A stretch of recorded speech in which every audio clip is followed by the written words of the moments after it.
Pour pouvoir étudier l'histoire du socialisme et du communisme en Allemagne depuis 1875, il est nécessaire de connaître un peu l'histoire de l'Allemagne, c'est l'objet de cette vidéo. Alors tout d'abord, grâce à la guerre contre la France de 1870 à 1871, les différents États qui composaient le territoire allemand finissent de s'unir. C'est la naissance de l'Empire allemand. Il intègre l'Alsace-Moselle, prise aux Français.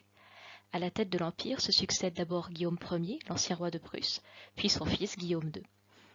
L'homme fort de l'État, dont le rôle a été important pour l'unification allemande, est le Premier ministre Otto von Bismarck, qui conserve cette fonction de 1871 à 1890, quand des divergences l'éloignent de Guillaume II. Quand la Première Guerre mondiale éclate, Guillaume II est toujours à la tête de l'Empire, mais la perspective de la défaite et les contestations de plus en plus nombreuses le conduisent à abdiquer.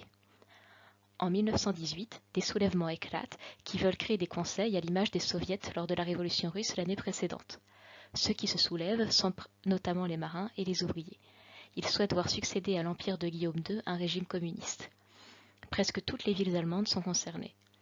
L'empereur ayant abdiqué, il faut un nouveau régime à l'Allemagne pour gouverner et pour négocier la paix avec les puissances de la Triple Entente. Les membres de l'Assemblée constituante se réunissent à Weimar pour rédiger la Constitution. Les conservateurs qui étaient au gouvernement sous Guillaume II laissent la place aux socialistes afin de ne pas ternir leur image par la signature d'un traité de paix qui s'annonce difficile. C'est donc le socialiste Ebert qui proclame la République d'Allemagne, surnommée par les historiens République de Weimar. Ce gouvernement socialiste souhaite mettre fin au soulèvement en Allemagne. Ainsi, malgré la proximité théorique de leurs idéaux, le gouvernement organise une répression très brutale des communistes soulevés. La République de Weimar doit faire face à la montée en puissance du parti nazi, le NSDAP. Son leader, l'Autrichien Adolf Hitler, tente même un coup d'État à Munich. Ce putsch échouant, il est condamné à de la prison ferme, temps pendant lequel il rédige ses idées dans Mein Kampf. Lors des élections de 1928, le NSDAP ne remporte que très peu de voix au Reichstag, le Parlement allemand. Cet échec accroît la tension entre les nazis et les communistes. Hitler obtient la nationalité allemande en 1932 et son parti remporte cette fois les élections au Reichstag, profitant notamment de la division entre communistes et socialistes.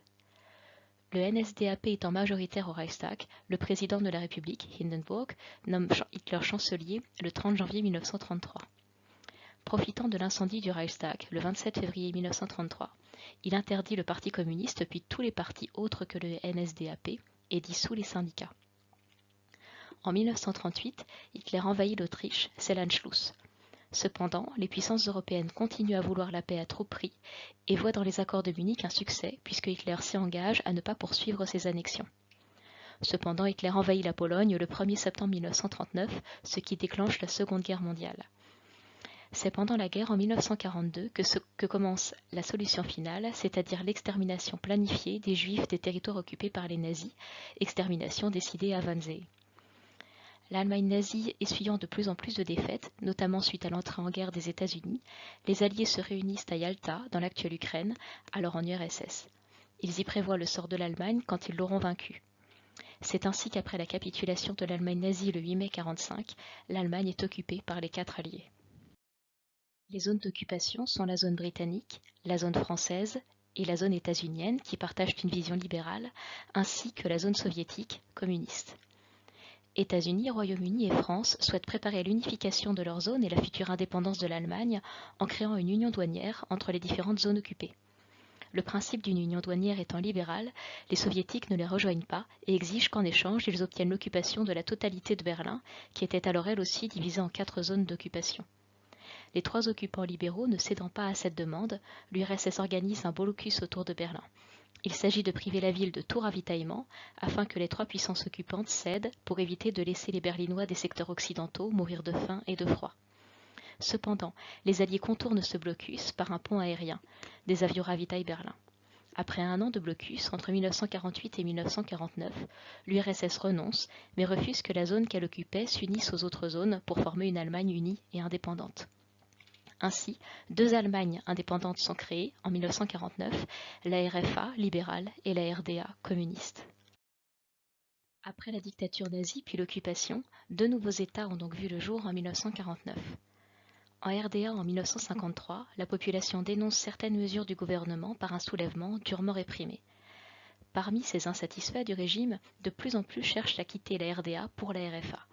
Afin d'empêcher ce départ important de population, le régime de RDA décide en 1961 la construction du mur de Berlin et renforce la frontière entre RFA et RDA pour empêcher tout passage. Ce n'est que 28 ans plus tard que le mur s'ouvre sous l'assaut non réprimé de la population le 9 novembre 1989. Un an après, le 3 octobre 1990, l'Allemagne est réunifiée. Après la réunification, les partis de gauche peinent à remporter des élections.